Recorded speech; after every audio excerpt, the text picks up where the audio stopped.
It's nearly August, and I know people are very busy planning their August calendar. So today I have some homeschool fun days for you to add into your school calendar. Hi, I'm Brenda from the Homeschool Files. Thank you for joining me today. At the end of last school year, I did a few in the spring of different fun days. You know, the National Day of or the International Day of, those kind of fun and sometimes silly holidays. A lot of times they go along with history or something like that, but those are a great thing to add into your school day. If you do morning time or morning baskets, that's a great time to go over these days because it's just little bite-sized learning chunks. You don't have to do a giant unit on it or deep dive, but your kids can learn so much really quickly right before they start school. Or you can make a whole day of it, or you could save it up until, Friday afternoon and then be like, okay, we're going to do our special day stuff now. However you want to do it, it's your homeschool. I have a printable for these days, and it's in the description to help you out so that you can put it on your refrigerator or in your planner. But I'm going to go over them really quickly and also some suggestions of how you might use them in your homeschool. I have these broken down by subject to make it easier. So for reading and language arts this month, we've got National Book Lovers Day. I mean, that one's pretty easy, right? You can do whatever you want. Read, visit a bookstore, straighten up your bookshelves and tell the kids, hey, we need to love on our books a little bit better. We're not taking care of them. Let's dust these shelves.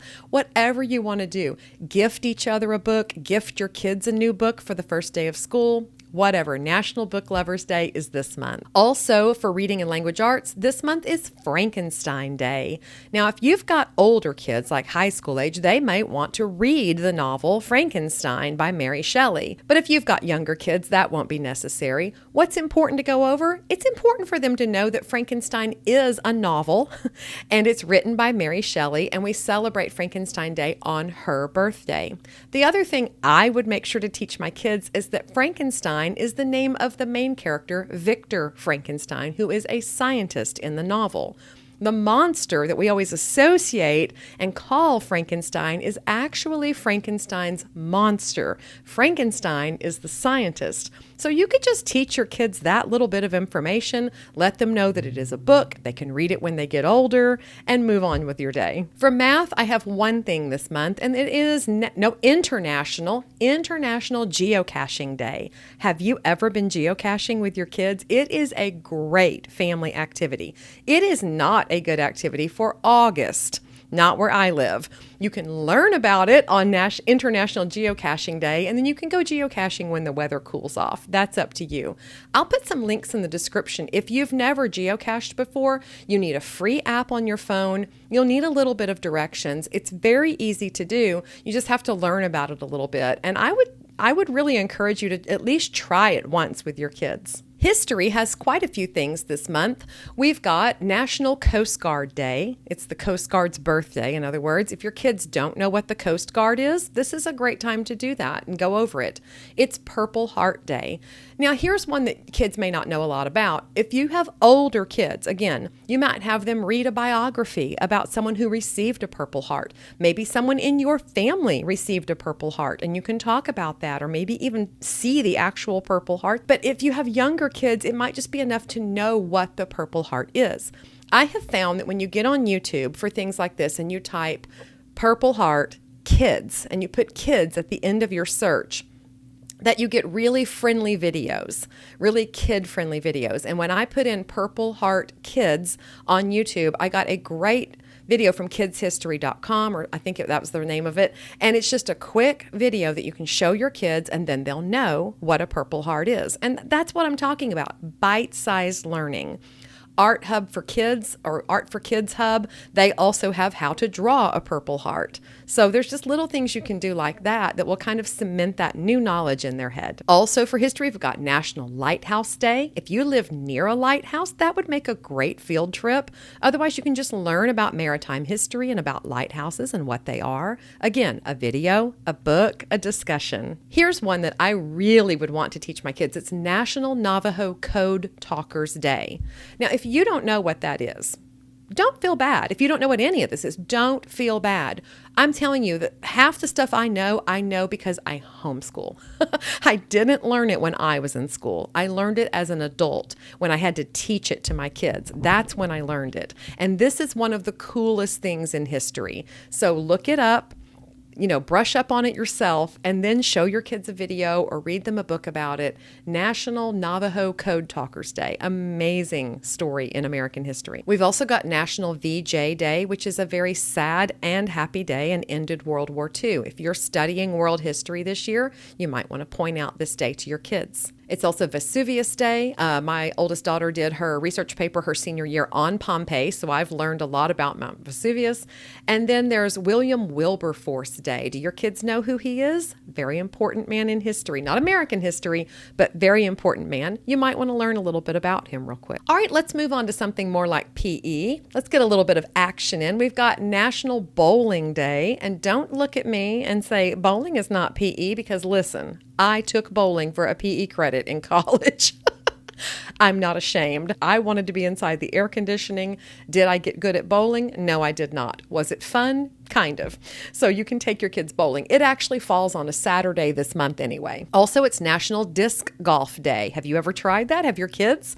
There are places around with disc golf baskets. I've seen them at lots of parks. See if you can try that one, or at least watch someone do it on YouTube and learn a little more about it. Why not? For science, I've got several. There were so many animal days this month. I didn't put them all on the paper. There was no way to fit them. But if you've got little kids or animal lovers who want to learn about them, definitely look those up. I did include World Lion Day and World Elephant Day. There are so many children's books, both fiction and nonfiction, about lions and elephants. So many. You could just check out a stack of those from the library. You could also learn to draw them, like we talked about. You could watch some documentaries or videos for kids about them. Lots and lots of things you could do for those days. It's also National Honeybee Day. I should have mentioned that one with the animals, I guess. A little bit of different one is Helium Discovery Day. Did you know that helium is used in a lot more than just balloons? It's a great thing to just introduce your kids to. Let's look up the uses of helium. Let's show them that helium is something on the periodic table. Let's talk about what it is. 10 minutes. These little bite-sized bits of learning are very powerful. It's also National Aviation Day. This falls on Orville Wright's birthday. I mean, that makes sense, right? NASA normally has quite a bit of stuff about Aviation Day on their website. I didn't see anything for 2026 yet, but they might add it soon. So you might check there for some activities later. And the last one is kind of sad. It's Pluto Demoted Day. When I first started homeschooling, Pluto was a planet. My oldest two girls memorized an acronym to a mnemonic device to memorize the names of the planets that included a P at the end, because Pluto was still a planet. When my youngest daughter came along, Pluto had been demoted. Talk to your kids about what happened. Let them know that Pluto did used to be a planet. This was really a recent thing, and they are still going to see books and writing that include Pluto. So they need to know at one point Pluto was a planet. And you can take a family vote. Do you think Pluto should have been demoted or not? We have some strong feelings about it at our house. For art, I've got National Watermelon Day. I know that's a food day, but there is just a lot of really fun art for little kids especially, involving watermelons, and a lot of children's books too. So I really wasn't sure where to put that one. So you could read books about watermelons, do art, and obviously eat some watermelon on that day. And lastly for art is World Photo Day. We are so lucky and blessed to have really good cameras on our phones. Most of us just have a really good camera, and so it's easy to take photos. Learn a little bit about photography.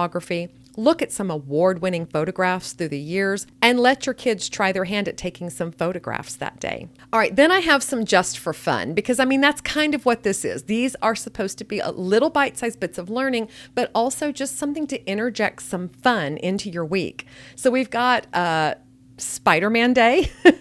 We've got National Doll Day. I have girls at my house, and we had dolls at our homeschool table for years. I've actually also had Spider-Man at my table many, many times over the years. One of my daughters had a Spider-Man costume and used to come to school dressed as Spider-Man quite often. I'm sure you've had your cast of characters at your table as well. So those days are just for fun. A very important day this month, very important, is International Left-Handers Day.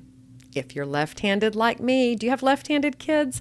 I worked so hard to have one of my kids be left-handed, but the genetics were just against me. My husband is right-handed. I'm left-handed. They say 1 in 4 kids will be left-handed. I have 3 kids. If you have left-handed kids, let them know that they are very special, and you can celebrate them on that day. It's also National Tell a Joke Day. Depending on what age your kids are, you might want to skip that day, or you might want to drive your kids crazy by having an entire list of jokes ready to fire at them all day long. I mean, this is the fun part of parenting, right? And then we're going to end the month on the last day with National Eat Outside Day. Have a picnic, whatever. It's going to be a great month. I have these in calendar order as well as by subject. So all you need to do is just choose the ones that go along with what you're studying or that sound interesting to you, and then decide what it is you want to do. Read a book, watch a video, try to draw something, learn about it in some way. There are so many little things to learn that aren't in our curriculum, and this is a great way to kick off the day. Or like I said, you can save it to the end of the week and do some fun things then. However you want to use these ideas in your homeschool, I hope they are helpful, and thank you for joining me.